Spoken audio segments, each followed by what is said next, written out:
Hi hello friends, எல்லாம் நல்லா இருப்பீங்க நம்புகிறேன். இன்றைக்கி நான் மேட்ச்க்குள்ளே வந்துக்கிறோம்னா ஒன் டாப் மேட்ச் தான். நம்மளோட ஃப்ரெண்டு சிங்கிளாக விளையாட போகிறாரு. நம்ம டீம்மேட்டும் இப்போ எலிமினேட் ஆகிட்டாங்க. இப்போ நாம் தான் விளையாட போகிறோம். பாருங்கள் ஃப்ரெண்ட்ஸ், நான் க்ளோவால் போட்டுக்கினேன். எங்கே இருக்கிறான்னு தெரில. ஒன் பஞ்ச் மேனில் கன் ஸ்கின்னில் அமுத்துனா கூட ஒன்றும் ஆக்காரில்ல. மூமெண்ட்டு பவர் வேறு விட மாட்டேங்குது. அவர் வேறு ஃபுல் டேமேஜ் கொடுக்குறாரு. பார்த்தீங்கன்னா கிராண்ட் மாஸ்டர் பிளேயரு, நம்மளுக்கு விளையாடவே தெரியாது. ஒன் டாப் மேட்ச் கூப்பிட்டு வந்தார். எமௌண்ட்டெல்லாம் போடுறாரு. நம்ம என்ன பண்ணுறது? இப்போ பார்த்தீங்கன்னா அவர் ஃபுல் டேமேஜ் கொடுக்குறாரு. எனக்கு தெரிஞ்சு இந்த மேட்ச் அவுட் ஆகிற மாதிரி தான் நினைக்கிறேன்.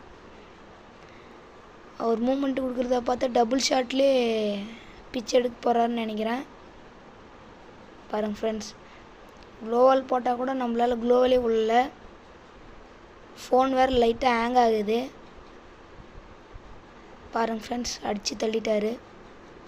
டபுள் ஷாட்டில் ஒரே ஒரு புல்லட் தான் ஃப்ரெண்ட்ஸ், தலை போயிடுச்சு ஃப்ரெண்ட்ஸ். பாருங்கள், இந்த மேட்ச் எனக்கு செம கோவம் வந்துடுச்சு. அவர் எமௌண்ட் போட்டார்.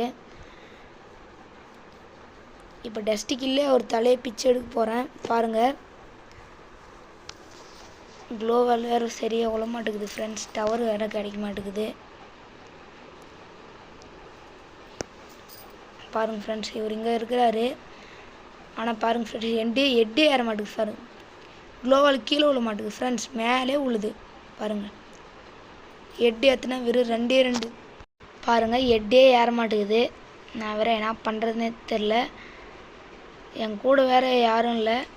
பாருங்கள் ஃப்ரெண்ட்ஸ், இவர் வேறு தீவிரமாக விளையாடிட்டு இருக்கிறாரு.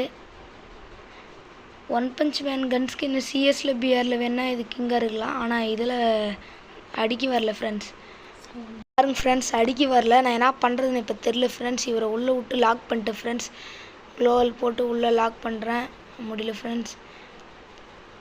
இப்போ எட்டே ஏற மாட்டுது. மேட்ச் யார் ஜெயிக்க போகிறாங்கன்னு தெரில. நம்ம ஃப்ரெண்டு வேறு ஆஃப்லைன் போயிட்டு இருக்கிறாரு. இப்போ என்ன பண்ணுறதுன்னு தெரில ஃப்ரெண்ட்ஸ். இவர் வேறு தீவிரமாக விளையாடுறாரு. தலையை விட்டார். நம்ம ஃப்ரெண்டு இப்போ தீவிரமாக விளையாடுறாரு. எப்படி அடிக்க போகிறாருன்னு தெரில. இவர் விளையாடுறத பார்த்தா எனக்கே பயமாக இருக்குது. நதீஷ் பாருங்கள் ஃப்ரெண்ட்ஸ், நதீஷ் கேடி ஃப்ரெண்ட்ஸ். நீங்கள் பார்க்குறவங்க லைக் பண்ண மாட்டேங்கிறீங்க, ஷேர் பண்ண மாட்டேங்கிறீங்க. அட்லீஸ்ட் ஒரு சப்ஸ்கிரைபான்னு பண்ணிவிட்டு பாருங்கள் ஃப்ரெண்ட்ஸ். அப்போ தான் எனக்கும் கொஞ்சம் யூஸ்ஃபுல்லாக இருக்கும், உங்களுக்கும் யூஸ்ஃபுல்லாக இருக்கும். நான் போடுற வீடியோ நல்லா இருந்துச்சுன்னா சப்ஸ்கிரைப் பண்ணுங்கள் ஃப்ரெண்ட்ஸ். நம்ம ஃப்ரெண்டு தீவிரமாக விளாட்றாரு. ஜெயிக்க போகிறாரா இல்லையான்னு தெரில ஃப்ரெண்ட்ஸ். நம்ம ஃப்ரெண்டு தீவிரமாக விளாட்றாரு. புரியல எப்படி விளாட்றான்னு எங்களுக்கு ஒன்றும் தெரில ஃப்ரெண்ட்ஸ். இவர் அடிக்க போகிறாரா இல்லை அடி வாங்க போகிறாரான்னு எனக்கு சுத்தமாக புரியல ஃப்ரெண்ட்ஸ். ஏறுறாரு. இவர் அடிக்கிறத பார்த்து நம்மளுக்கே பயமாக இருக்குது ஃப்ரெண்ட்ஸ். டீம் அவ்வளோதான் ஃப்ரெண்ட்ஸ். மேட்ச்சு இவர் தீவிரமாக விளாட்றதா